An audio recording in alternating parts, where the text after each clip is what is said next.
আসসালামু আলাইকুম ওয়া রাহমাতুল্লাহি ওয়া বারাকাতুহু। প্রিয় বন্ধুরা, কেমন আছেন? আজকে আমি আমাদের প্রিয় নবী করিম সাল্লাল্লাহু আলাইহি ওয়াসাল্লাম 5 ওয়াক্ত নামাজের পর প্রতিদিন যে দোয়া ও আমল করতেন এবং যে দোয়া আমলের জন্য উৎসাহিত করেছেন সেগুলি একসাথে উপস্থাপন করব ইনশাআল্লাহ। মোট 17টি দোয়া ও আমল কোন ওয়াক্তে করবেন, কতবার করবেন, করলে কি ফায়দা হবে এবং কোন হাদিসে এই আমলগুলির বর্ণনা এসেছে বিস্তারিত জানার জন্য শেষ পর্যন্ত দেখার অনুরোধ রইল। যারা নামাজের পর কি আমল করবেন ভুলে যান তারা শেয়ার করে টাইম লাইনে রেখে দিন, আর প্রিয়জনকে, নিজের সন্তানকে এই সহি আমলগুলি শিখাবেন। আমলগুলি করলে আপনার পরিবারের সুখ শান্তি ভরে যাবে, ধন সম্পদ টাকা পয়সার অভাব থাকবে না, রিজিকে বরকত হবে, বিপদ আপদ দূর হয়ে যাবে। নামাজ শেষে সালাম ফিরানোর পর মহানবী সাল্লাল্লাহু আলাইহি ওয়াসাল্লাম যেসব জিকির এবং দোয়া করতেন সেগুলো আমরাও করব।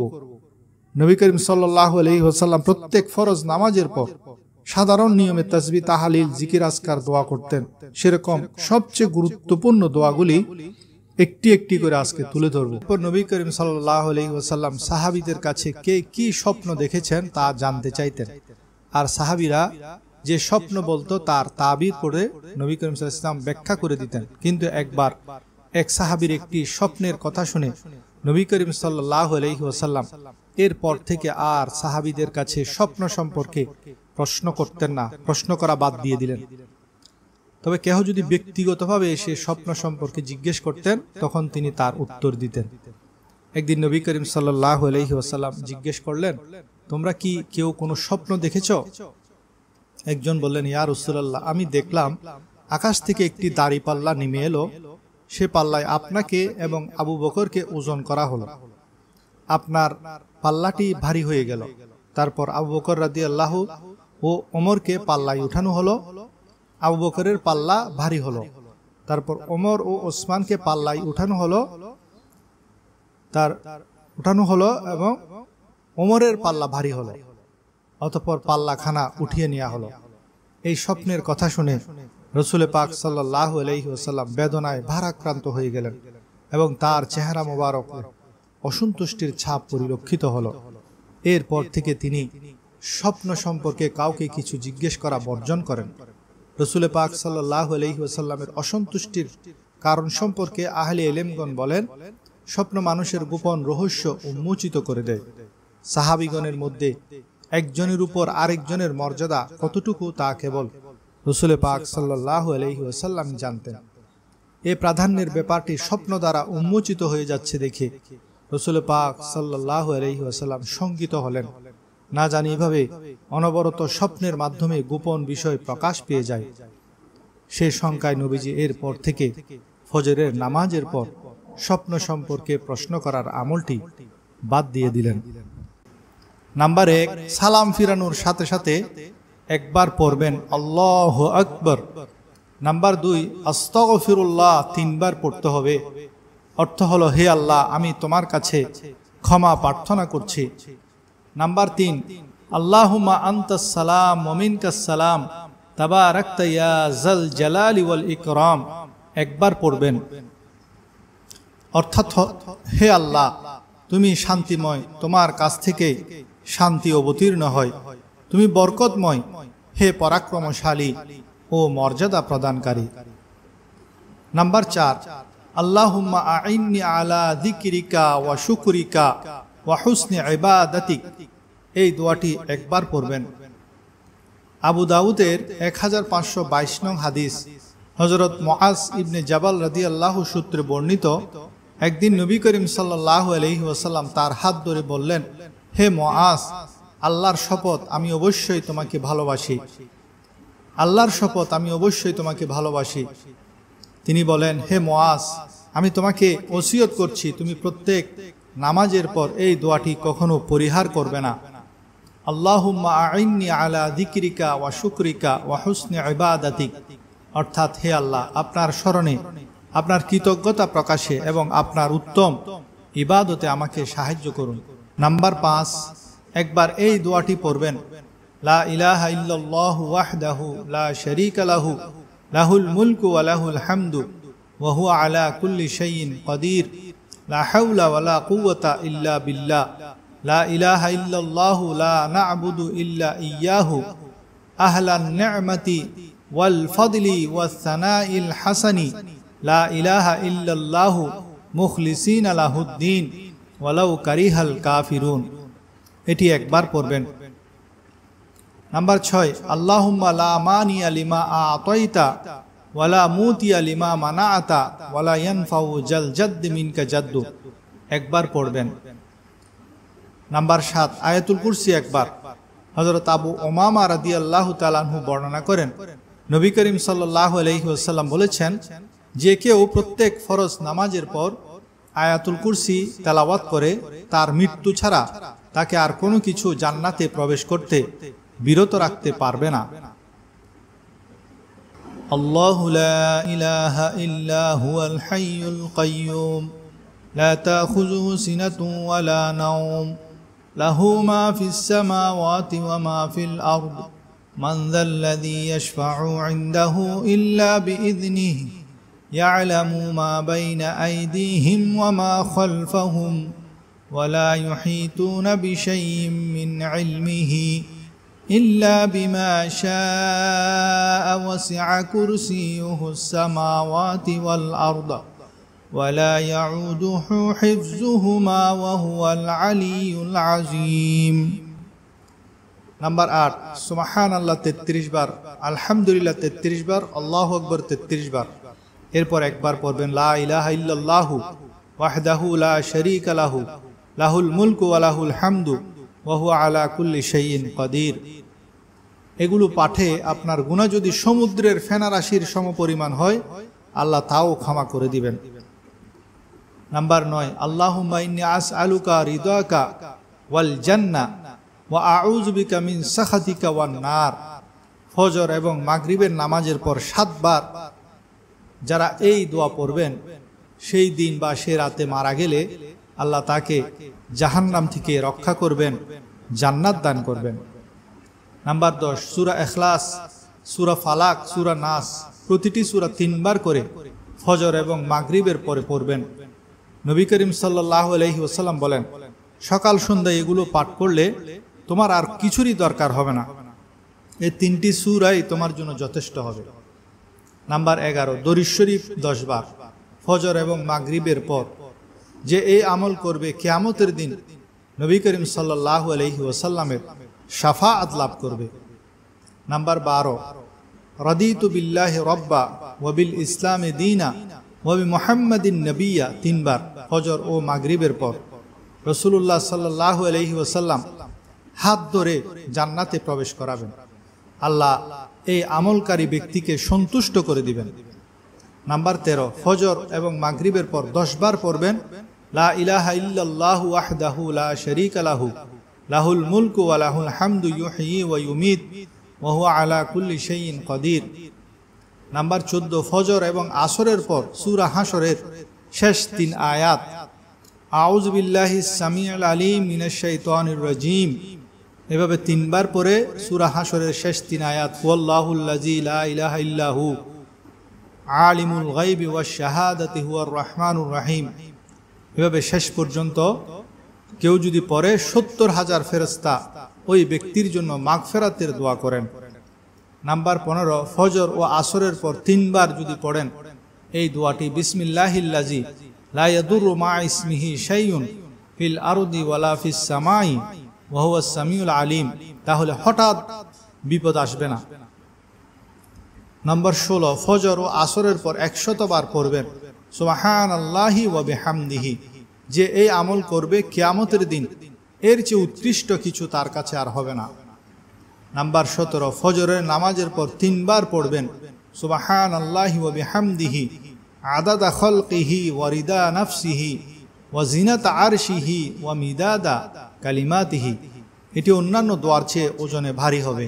7 বার পড়বেন আল্লাহুম্মা আজিরনি মিনান নার।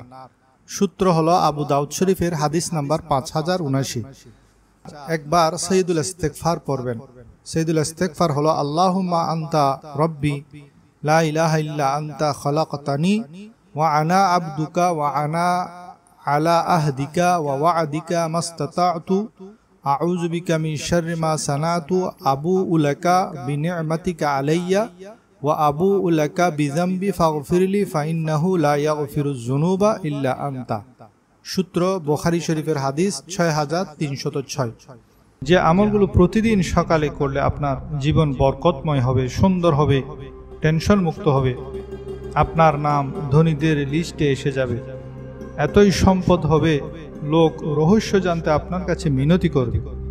এই আমলগুলি অতি সহজ, কিন্তু এর ফজিলত না জানার কারণে অধিকাংশ ভাই বোন এগুলিকে গুরুত্ব দেয় না।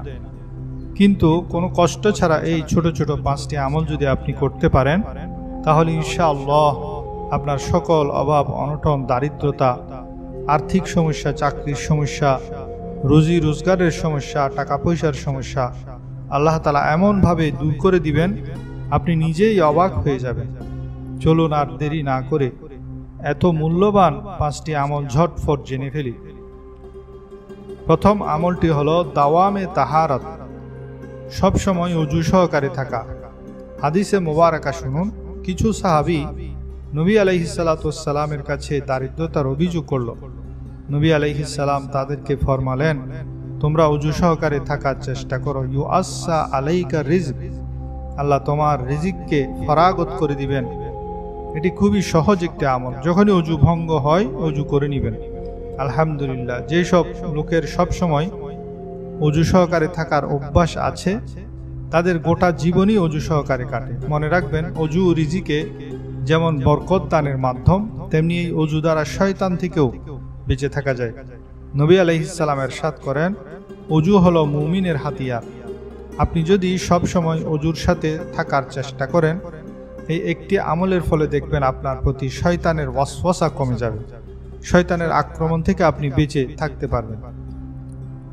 অপর একটি বরকত হলো কামা তাঈশুন তামুতুন, তা তোমরা যে অবস্থায় জীবন যাপন করবে সেই অবস্থাতেই তোমাদের মৃত্যু আসবে।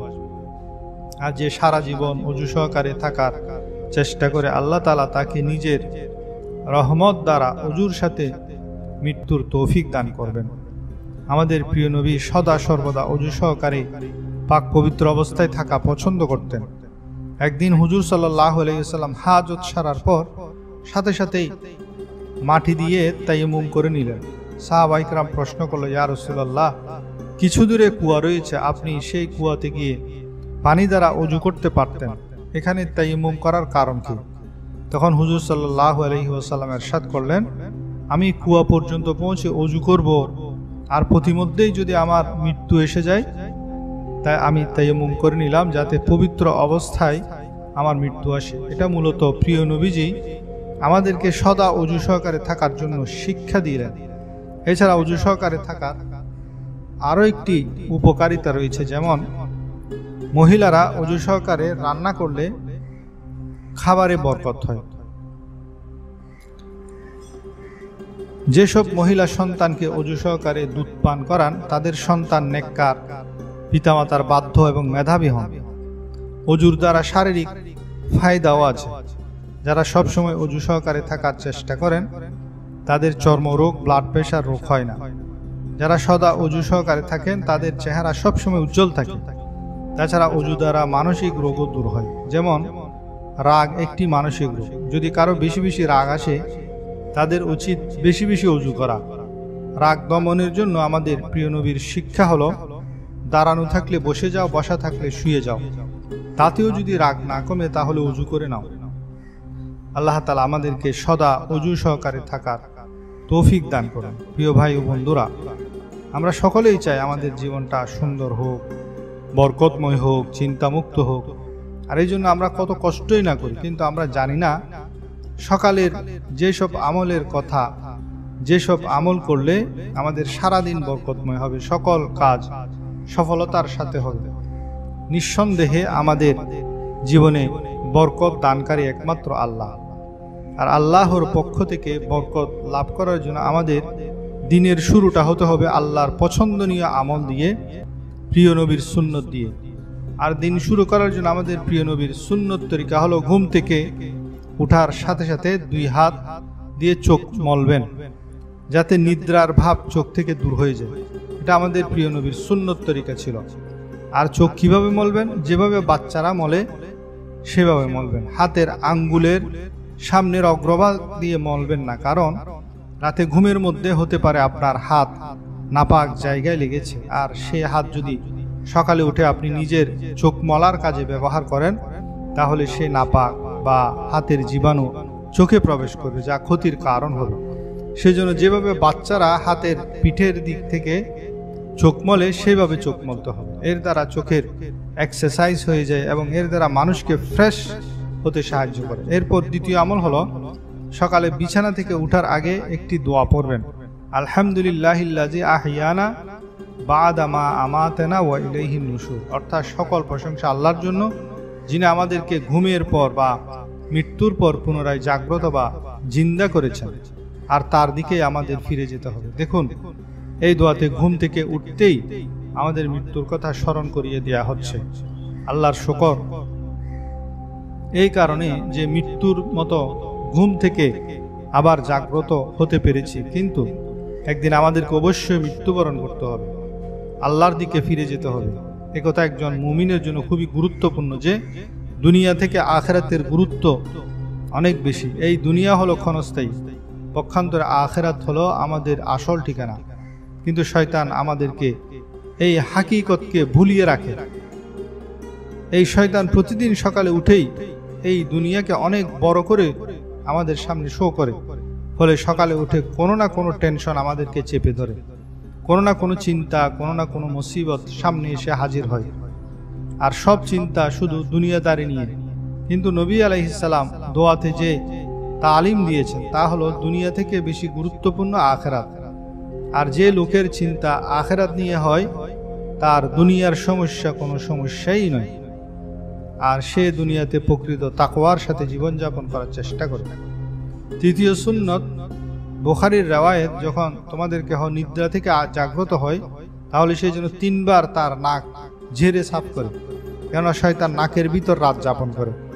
আর এতে প্রকাশ পায় বিছানা থেকে উঠার পর যখন অজু করবে আর ফজরের নামাজের জন্য যখন অজু করে, তাতে শুধু নাকে পানি নয়, বরং নাকে পানি দেওয়ার সাথে সাথে বাকায়দা তা ঝাড়া উচিত।